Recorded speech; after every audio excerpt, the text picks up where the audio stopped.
Can you be in a plane crash and walk away alive? We have two incredible stories of families surviving accidents in very different ways.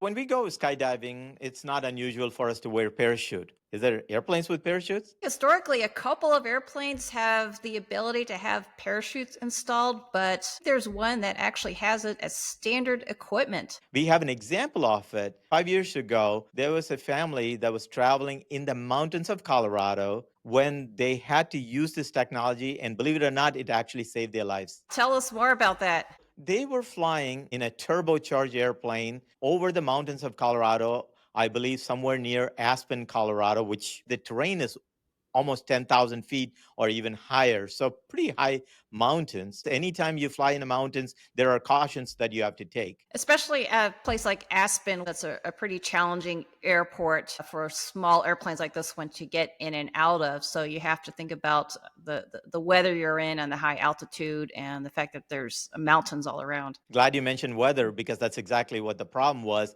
In this case, less than like 2 or 3 miles visibility, and the clouds were as low as 900 feet from ground. That means that typically you are in the cloud, you can't see anything. And in this particular case, their airspeed indicator, the instrument that tells you how fast you're going, failed and ended up in a very sticky situation. Because they couldn't see the mountains and they had just taken off into the low clouds. And just to be clear, you mentioned this was a turbocharged airplane, but it was actually a light 4-seat airplane just with a more powerful engine that can handle those higher altitudes. A typical general aviation airplane, privately owned. There was two people. There was a husband who was 50 years old at that time and his wife 49. They were flying and this happened. Guess what? They decided to pull the parachute, and this particular airplane, they were lucky, or maybe they planned it that way, that had a parachute built in. How an airplane that small can have a parachute? What does it look like? This is fantastic technology. This particular airplane came out of the factory with a parachute built in. So behind the seats of the airplane,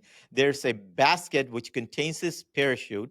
It's a ballistic parachute, just like the one that you would wear skydiving, for example. And it's hidden in the back, so you cannot really see it. And inside the cockpit, there's a little lever that you can pull, the pilot can pull, or the passenger can pull if and when necessary, that ignites the parachute, and the parachute comes shooting out of the airplane, and the whole airplane is attached to the parachute, and the airplane comes down very slowly and settles on the ground. It's a mind-boggling and fantastic technology. This is not the only time this has happened, and so it has saved a lot of lives. Other than the lever, you can't tell the parachute is in there. Every time somebody had chosen to pull the parachute within the specified parameters, meaning particular speed or altitude, they have been able to walk away. The airplane would normally sustain some damage or the other because you are dropping on the ground. In this particular case, they fell in waist deep snow in the mountains of Colorado.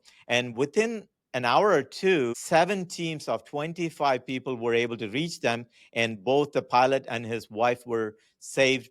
Truly a life-changing technology. That sounds like a worst case scenario, and it sounds like people maybe knew where to look for them. Were they able to declare an emergency when they realized they were having a problem? Most of the small airplanes have what we call as ELTs, emergency locator transmitters, that sends out a little radio signal. And anybody who has gone hunting or gone hiking in the middle of woods know that they have these personal beacons that can transmit these signals. And the emergency responders can look at the signal. Knowing where it is one thing. Being able to get there is another, especially in the mountains with waist deep snow. That's why it took 25 people and a couple of hours to get there. But ultimately, nothing matters because the lives of these people were saved. Wow. Now, I'm sure people are wondering, what if it was a different kind of airplane, or what if it was one that didn't have a parachute? What would the outcome have been? We're going to talk about this next because we have an example of exactly what happened in a plane that did not have a parachute.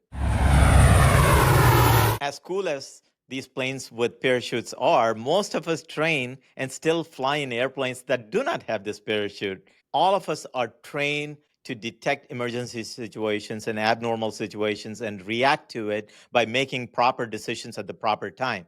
There was an example that actually happened very recently. Yes, just a week ago, there was an emergency landing due to an engine failure in a small 4-seat airplane that ended up successfully. It landed on a beach, not at the airport, and everyone walked away safe. So this was definitely due to good alertness on the pilot's part to be ready for anything and then managing that emergency landing. There's a popular resort area people might have heard of called Martha's Vineyard in Massachusetts. Now, pilot was giving a scenic flight to a woman and her cousin who was very young. It says here 11 years old, and the engine failed mid-flight, according to the news report. The passengers were interviewed later and said they were quite fearful. The pilot told them to brace. We're going to crash land on the beach, and so they were a bit fearful, but then said that the pilot stayed calm. Seemed like he was doing everything he could do to make it a smooth landing. And according to them, within minutes, we were on the sand and walked away.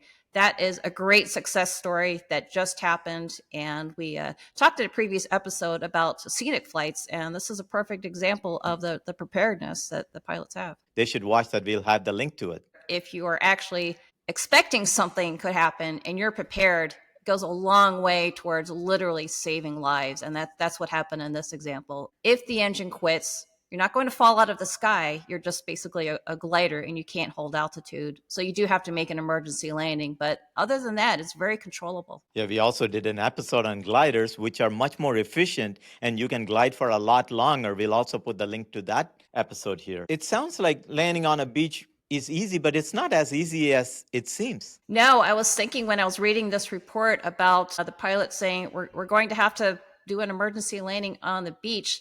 Think about having to land anywhere that's not in an airport. There's people, traffic. How are you going to keep them safe while keeping you and your passengers safe? It can be quite a dilemma. The soft sand and the undulations of a beach is not like a runway surface which is paved and level. There are people, there are ups and downs, maybe holes and moving sand. And as soon as the wheel touches, it's possible for the soft sand to catch it and the plane could potentially cartwheel. Here in the Midwest, we prepare for possibly landing in a farm field, which can be very rough, can have holes, can have crops, and the potential to flip over or break something off the airplane and have a pretty rough landing is why we have people tighten their seatbelts, know how to open the doors and manage that safely in case that were to happen. With the sand, you're facing all the same hazards with an uneven surface, possibly could catch a wheel. That did not happen. And I think a lot of it has to do with that training where even though we can't practice land on rough surfaces,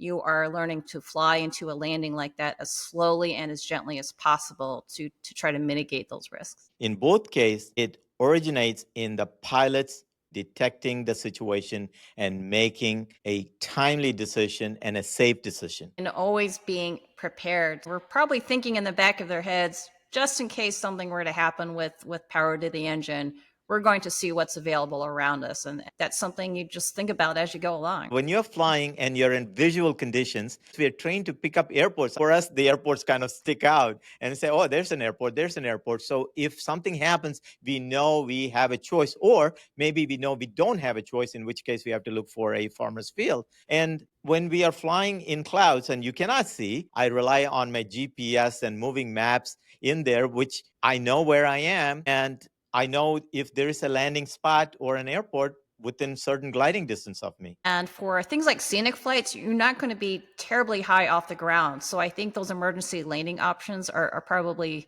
really, really first and foremost in the pilot's mind, because here you are near the beach, dealing with water, buildings, a lot of people, and so that's something that's always on in the background when you're out flying. Yeah, we actually did an episode on most common reasons why small planes crash. We'll put the link in there. So you've probably seen videos of airplanes making successful emergency landings that are not at an airport, on a highway or on a beach or otherwise. So send us your favorites, and in the meantime, check out our episodes on gliders, pilot emergency preparedness, and airplane rides right here on Aviation Intrigue.